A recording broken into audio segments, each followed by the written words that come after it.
Okay, good afternoon. I'm sorry we're late, but the whole day has been really running late, all the meetings. I'd like to call the CPOC committee to order, please. And the first order of business is our approval of our minutes of the November 14th CPOC meeting. All in favor? Okay, great, thanks. Okay, Linda, committee work plan? There are no changes to the work plan this month. Okay. Next item is the update on the new fare payment system. Charlie and Tom, I guess. Okay, if needed. If needed. Okay. We need you, Tom. Okay, so the presentation is in your book. Maybe you've had a chance to read it. I don't know. But in any case, the first 7 pages are really provided more as a refresher on what we mentioned at the May presentation. This is our semi-annual update. So I'm happy to go through that, but if in the interest of time you'd like me to, we can actually start on page 8. Okay, good. So on page 8, page 8 lists the tasks that we mentioned in May that we were going to be pursuing in the second half of 2011. And some of those tasks have been completed, some have not. The one that I really should call your attention to as being sort of most significant for the project is the fourth one, which is the finalization of the subway communications network plan. This is significant for a number of reasons, but perhaps most important because there are a number of projects that depend on a station's infrastructure, communications infrastructure and stations.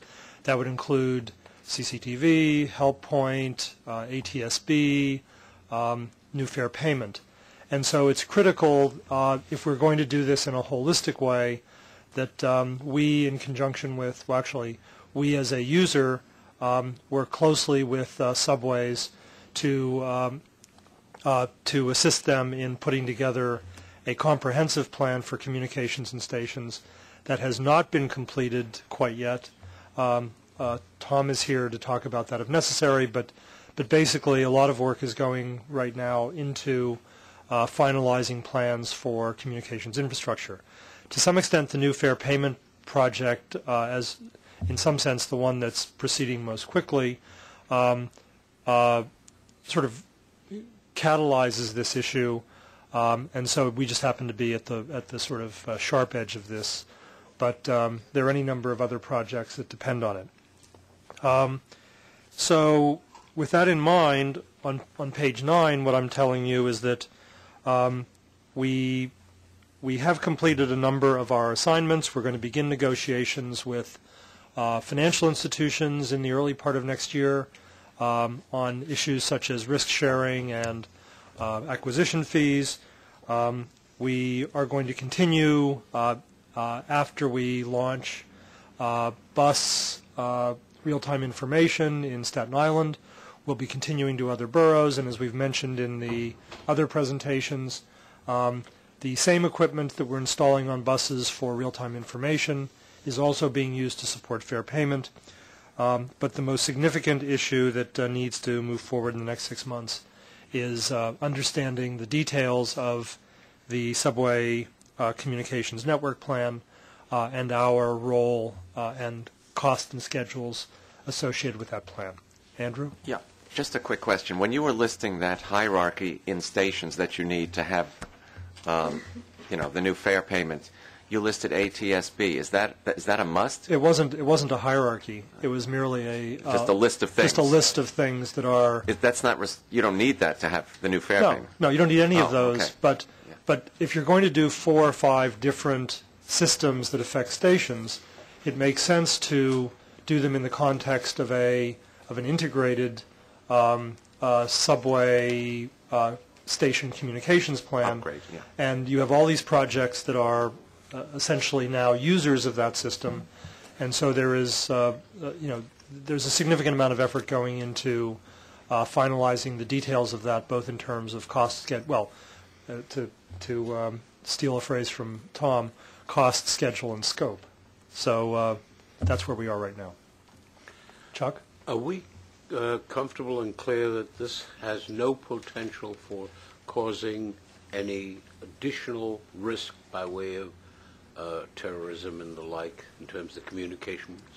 Well, this has nothing to do with mobile okay. phone communication. Withdrawn. So I think the at the risk, since I'm not a security expert, but I think the answer is yes, we're comfortable. Okay. Okay. Jim. Just quickly going back to page 6, which is I don't want to dwell on, but we had a little presentation this morning at the railroad meeting on the Nokia pilot? Nokia pilot. Yes. Why is Metro North going down a different road? That didn't even come up in the meeting. Well, there are a number of different elements of fare collection on the railroads that are worth testing. And so rather than sort of doing them sequentially, we're going to test a different element of that on Metro North than we are on Long Island Railroad. Therefore, these should be complementary and should allow us to get information about these things more quickly than we would do if we were doing them on one railroad. But it's still on a pilot stage, so we're going to wind up with something consistent, perhaps. Oh, absolutely. So this is by no means, I'm sorry if this is unclear, by no means does this mean that Metro North is going to implement a different fare collection concept than Long Island Railroad.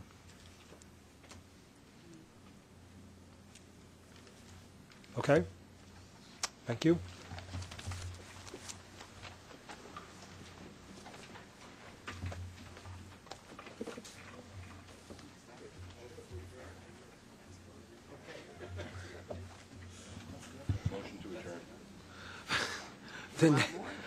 The next item on our agenda, Michael, quarterly report on the Fulton Street Transit Center. Yep.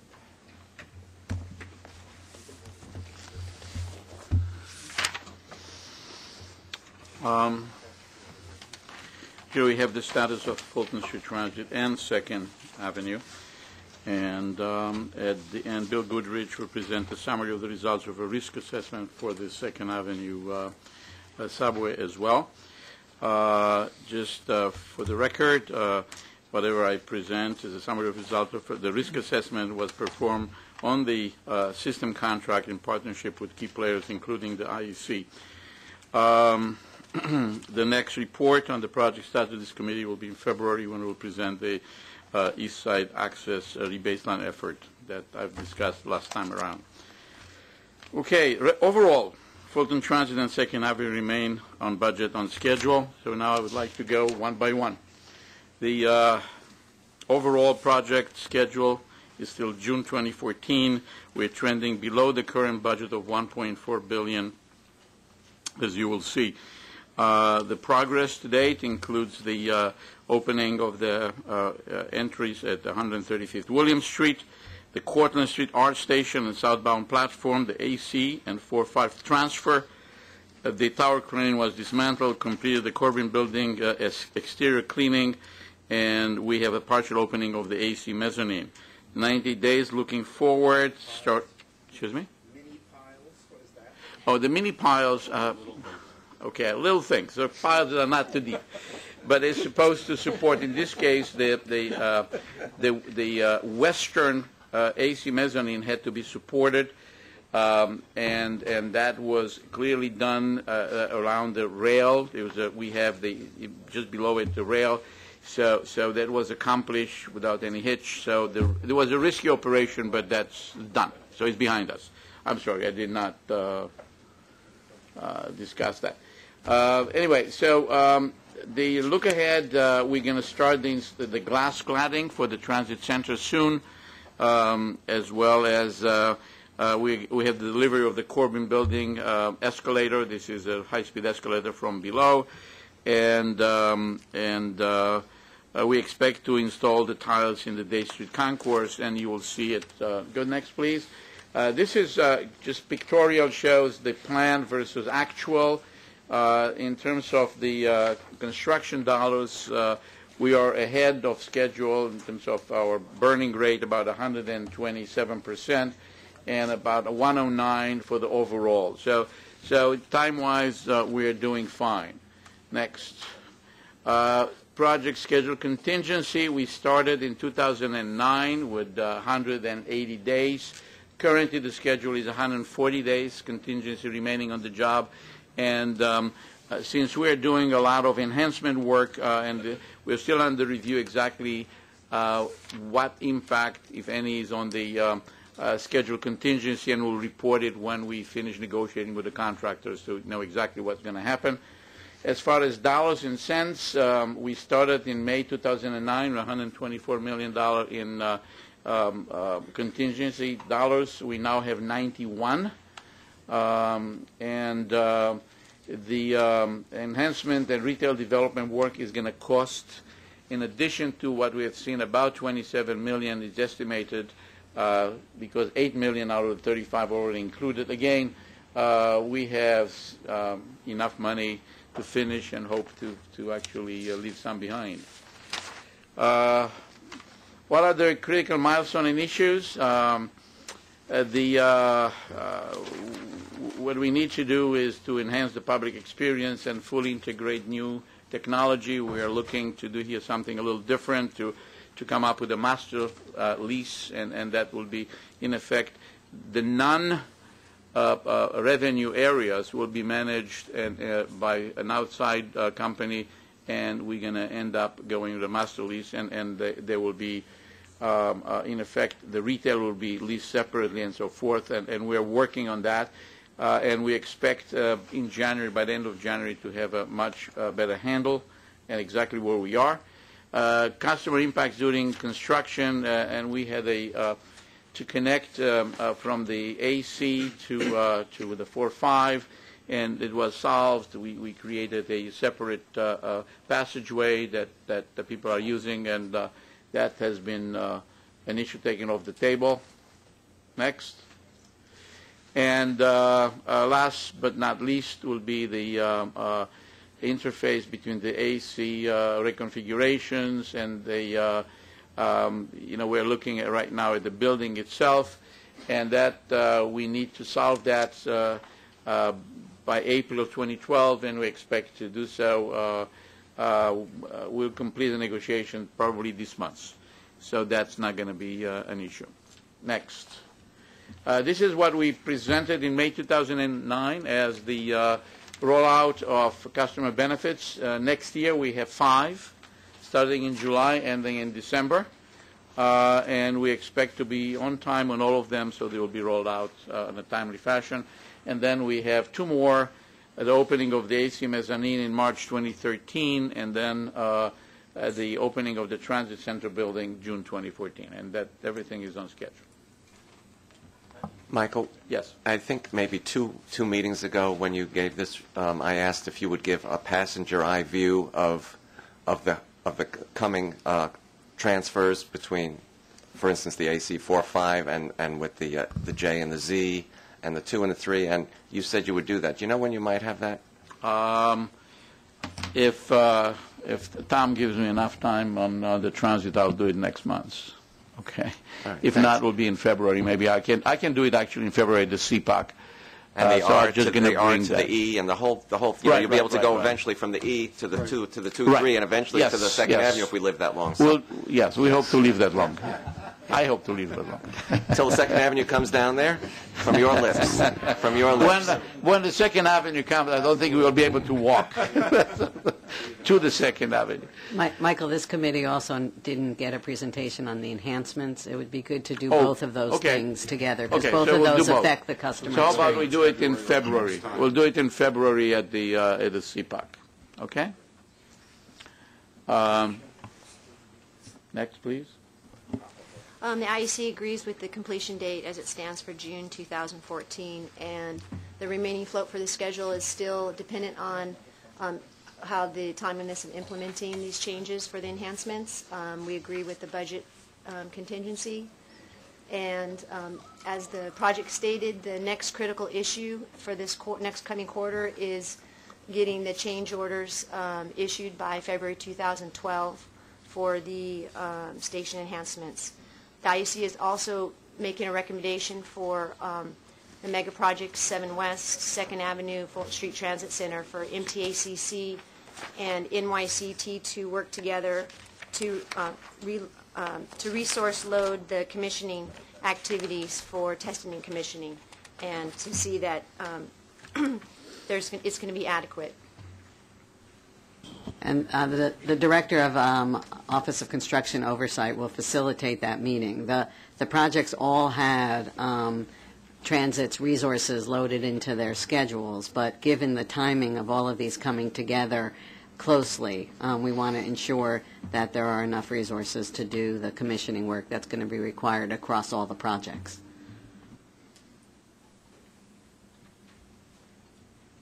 Okay. Any questions? No. Can I just quickly, I wanted to recommend to the committee, if you haven't been downtown or you want to tour this project, you really can get a sense that of its impact downtown, and it's starting to take shape in a real significant way, and I would encourage anybody who wants to see it to do so. No, you have to, this minors must be accompanied.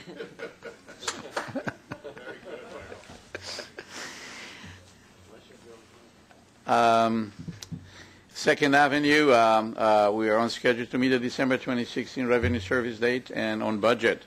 What we completed in the since we last been here is the mining of the tunnel, what we refer to as the Eastern Tunnel, actually the one that it goes southbound.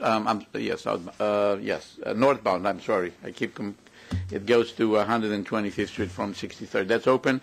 The excavation on the 72nd Street station cavern is about 40%, actually about 42% complete. And that also was going to connect. We have about 200 feet to connect the southbound tunnel into that. So that's happening quite soon. We completed the West Slurry Wall on 96th Street station that goes from 95th to 99th Street, and we started to work on the other side. We awarded the 86th Street station cavern contract on August 5th. The contractor that worked in that area left in November and handed over the areas to Skanska, that is the winning bidder there. We have evaluated a proposal for system contract with recommendation for an award. We came to the Transit Committee today. The award is going to, again, it's Skanska with Comstock. And, again, that's something that we expect to eventually go into contract soon. We have advertised the 96th Street Station finishes contract December 5th, and the award is subject to being able to have the available funds. Right now, we have about 60% of the money in place. We need a little more, just a couple of $100 million, and who counts? So what I would like to do is just walk you through where we are right now. Go next, please. On the construction side, the third-party construction, we are slightly ahead of schedule in the burning rate. We're about 108%. Overall, we are 94% of the money that we thought we were going to spend. It is actually pretty much on schedule. So the construction is really important for us because that's where we put the hard dollars. Just so you understand, once we award the system contract, will be 68% of all the money would have been already committed to the construction. So it's close to 70%. That's pretty nice. Next, please. Now we're looking at the contingency. The current scheduled contingency shows 66 days, about 3 months, the same as the prior report. With the award of the system contract, we expect to get about 30 days back. We are still working with the 86th Street contractor that was delayed 4 months in the award due to, let's call it a technicality. And at that time, if we're going to be able to negotiate properly with them, we can get another 60 days on schedule. So that is going to give us a little more time. New York City Transit, at this point, has committed to support our system integration. And what I want to make clear here, that this project, system integration, starts about the end of 2015.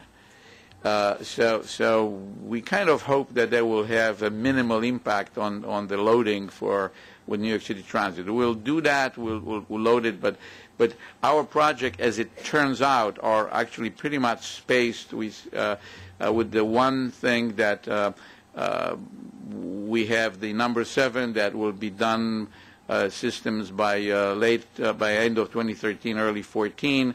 Then we will have the Fulton Transit. The majority of it is done by the master lessee, so there will be less inclusion of the New York City Transit, and the Second Avenue is actually the one that will become last online. The cost contingency, we had $322 million July 2009, and we worked hard, and now we have $342 million. So our contingency has gone up rather than down. We had the luck to have some good bids, and we were able to squirrel a few millions away. What else I have here? That's about it. Next, what are the critical milestones? We had, some of you may remember, we also called ourselves the fixers of any building. You're on 2nd Avenue, we'll fix your building. And by now we're done. So that is going to disappear. We have the last contract around 86th Street, and that's going to be, whatever work is there will be done. The construction impacts at 72nd Street, this is an ongoing issue. It's a more of anything else, a public relation issue. We had community concerns related to air quality. We did the monitoring, and in fact, we expect to have the release of a study late this year, early in January. We have done for the community a workshop.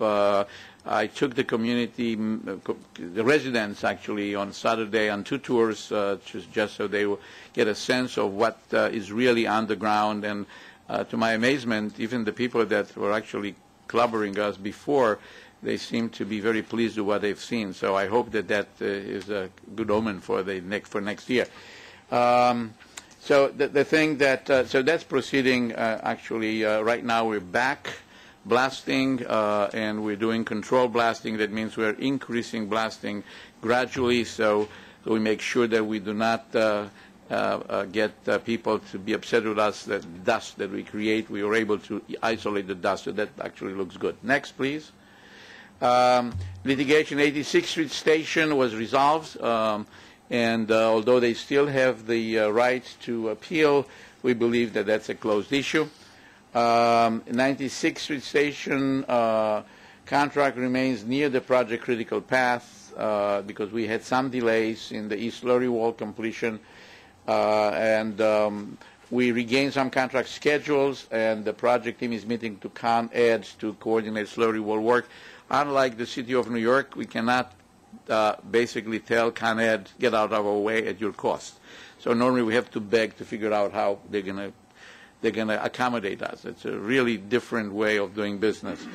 The 86th Street Station covering schedule, it's really it's on a critical path for the overall project right now, and the delay in the award truly kind of pushed us back. We had 4 months of delays in awarding it, and now we're trying to regain back about a couple of months. Next, please. That's it. You see. Thank you.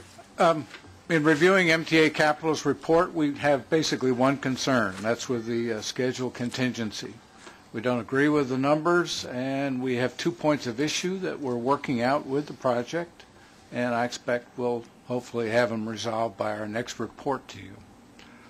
The project is on budget, We agree with that. And the other critical issue is, as has been mentioned before, we think it's high time that Capital and Transit work together to schedule the staff needed to commission all the projects, as well as Transit's own major capital projects, and we can identify if there are any staff deficiencies or needs to adjust schedule because of that.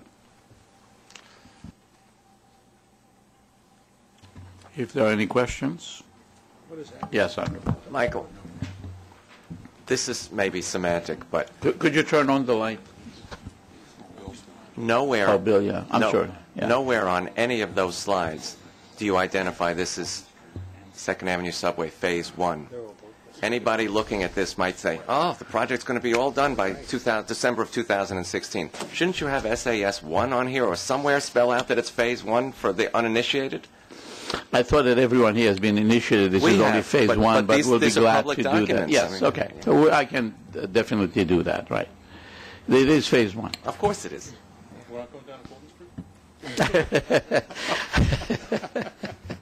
I was hoping to connect at 34 for the time being. What is supposed to be Phase 4?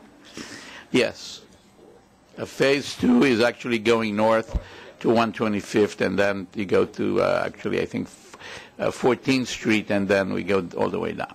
So, well, we could have just kept the TBMs going, but we didn't have enough money. Bill, your presentation. I'm sorry, we need again. Okay, thank you. Good afternoon. This is a presentation of a, well, it may be a presentation. It's actually in your books as well, but this is actually going to be a presentation of a risk assessment that was performed for the Second Avenue Subway Systems contract, which Michael previously discussed. It was presented to Transit Committee this morning for award, and will be presented to the full board on Wednesday of this week.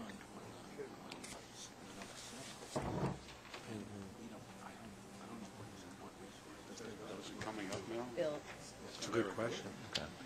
We'll just go to the next slide, please. Let me just start with the overall scope of this contract. For those of you that may not be familiar with it, includes the installation, testing, and commissioning of 4 basic systems: track, traction, power, signals, and communication. The schedule for this contract is 55 months duration total, from notice to proceed. The budget is within our overall $4.451 billion program. This particular contract is $333.4 million, of which there's $269.5 million for the construction contract itself, which was the focus of this risk assessment. The work challenges, the major categories of work challenges are indicated here. These are the most significant that came out of the risk assessment. The first category is the use of latest technology. Of course, the low vibration track and the aluminum power rail represent what we'd consider a minor risk, because New York City Transit does have experience with this on prior projects, such as South Ferry. In the area of high-speed network and communication systems, we see this as a more significant risk, and that's primarily due to the longevity of this contract, and that there's a high probability, likelihood that there'll be late changes in technology in this area that we'll have to work with New York City Transit and make decisions as far as what are implemented. The second category, the interface between systems and stations contracts, I'll discuss in the next slide. Potential schedule impacts. There's potential delay from impacts due to station contracts currently under construction, which would be 63rd Street, and future station contracts that are yet to be awarded. Next slide. This schematic represents the interface risk between station and system contracts. This actually represents the critical path of the overall program for 2nd Avenue Subway Phase 1, which is through the 86th Street Station contract. In the upper left, 5B, what we refer to as 5B, that's the cavern contract that was just awarded to Skanska Trailer. And when they complete their work, they'll be handing off in a relationship to contract 5C, which is the station finishes and systems. That contract must hand off designated locations of the station to contract 6, which is shown at the bottom, the systems contract, to install the communications network that's required for local and remote testing of systems installed by the stations contractor. So there's a handoff initially to the systems, and there's a handoff back to the stations contractor, so he can complete his testing of systems installed under his contract. With the successful completion of that, we would move to integrated testing, which is for all 4 stations and all the tunnel systems, and that's where we work with New York City Transit and the systems contractor to do all that testing. Upon the completion of that, we then actually would turn over everything to New York City Transit, go into pre-revenue operations in preparation for Phase 1 opening. Next slide. So this risk assessment actually started in March 2011. We did it through Office of Construction Oversight with an independent risk consultant, Golder Associates. All the stakeholders in the project were represented in the workshop, and through the risk workshop, we identified a total of 83 known risks on this contract. A simulation model was created and a risk profile was determined. Concurrently, MTA Capital also performed a program-wide risk analysis on all of its contracts, and the results for the systems contract were consistent with those obtained from this independent study. These are the results of the risk assessment, and I should note it's prior to any mitigation. The construction contract budget amount of $269.5 million was within the risk assessment cost range, as you can see here, and the proposed award amount is $262 million, which is about $7.5 million below budget. In terms of schedule, the risk assessment had a range of 55 to 65 months.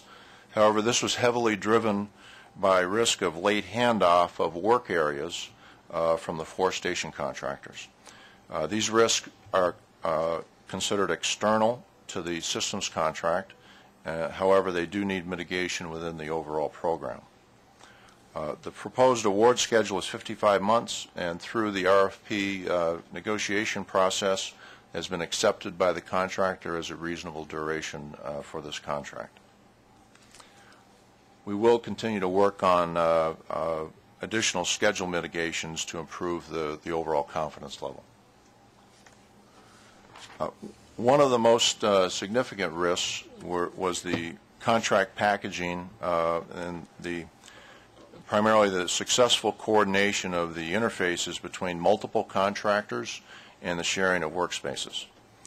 We have developed contract milestones and turnover dates between contracts that include sum float.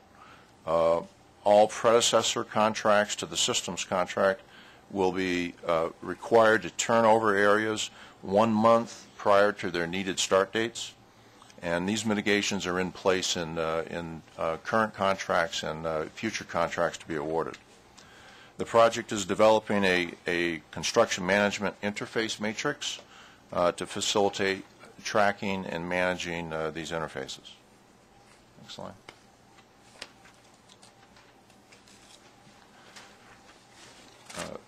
As far as we spoke briefly earlier about systems integration testing delays, each of the station contractors as well as the systems contractor are all required to hire and have on their team system integration managers. The other thing is we are going to work closely, as has been mentioned, with New York City Transit to ensure the availability of experienced staff to support the test and integration schedule when that time comes. Excellent. So in summary, as discussed, several mitigation measures have already been implemented, including the integration managers on each of the contracts, developing an interface control matrix, and developing milestone and turnover dates with some float between contracts. Additional mitigation strategies will continue to be developed. Our staff will work closely with Capital Construction and with New York City Transit staff on our sister project, the 7 line. We think we have a unique opportunity here to take full advantage of lessons learned on that project since they'll be putting in service the same systems that we have to put in service, albeit they'll be doing it a few years in advance of our integrated testing. And as needed, we'll report back to CPOC in the coming months on the progress of this work and the results of our mitigation efforts. Thank you. Any questions? Mitch? If I heard this correctly, the main concern is not so much with the contract itself, it's with the other contracts handing over to this contract. That's correct. So have we done risk mitigation on the other contracts to see what the risk is to them of not being able to forward access at the appropriate time? We have done, on the contract that's been awarded, 63rd Street, we have done a risk assessment on that. And the plan is for the remaining contracts. We're actually in the process of doing a risk assessment on the 96th Street station contract, because that one's in procurement now. And we do plan on doing one for 86th Street and 72nd. So each of the station contracts So each of the other four will have a risk assessment. Which I don't want to use the word float, but basically float into this main focus, will have their own risk assessments done to determine where they are in the process to ensure that it goes smoothly to the next one. That's correct. Because it was clear from from at least the presentation that you have a greater satisfaction credibility on this one than you may have on the other ones. Remember that the only contract right now ongoing that does finishes is 63rd Street. Right. 72nd, we are right now doing basically the civil work. We're blasting. 86, we didn't even start that. And 96, we are also doing that. So in order to get the next contract on board, that it will be finishes, right, we have to finish first this one. So although we'll be doing, so there is more than one handoff. We're talking about a handoff from the people that are actually going to do finishes. Right. So we had to finish the other one. So we have two handoffs before we get there. Well, you're actually going to have to somebody's going to have to hand off who you haven't even selected to hand off. That's correct. Yet. We don't know who we're going to hand it off to. So you don't know who that's going to be. There are 3 contracts that we have no clue yet who we're going to hand it off to. Yes. Okay.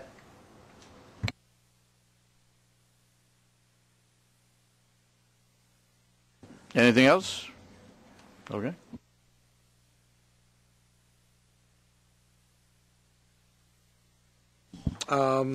Linda's up next. Thank you very much, Michael. Thank you, everybody, for coming this afternoon. We appreciate the update. Linda, go ahead. Why don't you talk about the capital program status? On the capital program status, Andrew had suggested to me, and I think it's a great idea given how long things have gone, that we make it actually a subject of a presentation in January. There's something in here that we really haven't spent any time talking about, which is what I call the traffic light report, which is a way of keeping the committee informed of all the projects that are not what we consider the high-risk monitored projects. And so What I'll do is I'll prepare a presentation, and we'll also cover in some more detail the end-of-year report on commitments and completions, and we'll do it as a presentation in January, and that will allow you all to have a better discussion around it. Instead of rushing through it this time where everybody's tired, this is really important, though. You've got how many projects involved in this thing, Linda? Well, there are about 250 projects that we track in the traffic light, 50 or so that are design projects, and over 200 that are in construction. Right. And so we'll spend some time talking right, about those. And 10% of them, you say, that are delayed? 10% have a red indicator that includes a pink explanation, and that way we can get into those. It give you a chance to look at those, and the agencies will be here. If you read through them, not many of them create a lot of alarming things, but I think it's worth us spending some time to look at those. Okay. But okay. Yeah. No. All right. You finished with the commitments and everything? Yeah, right. we'll talk about it. Okay. So now we need a motion, please, to go into executive session. According to the Open Meetings Law, Section 105F, to discuss a matter leading to the appointment, employment, promotion, demotion, discipline, suspension, dismissal, or removal of a particular person or corporation. So a motion, please. Second? All in favor? Thank you.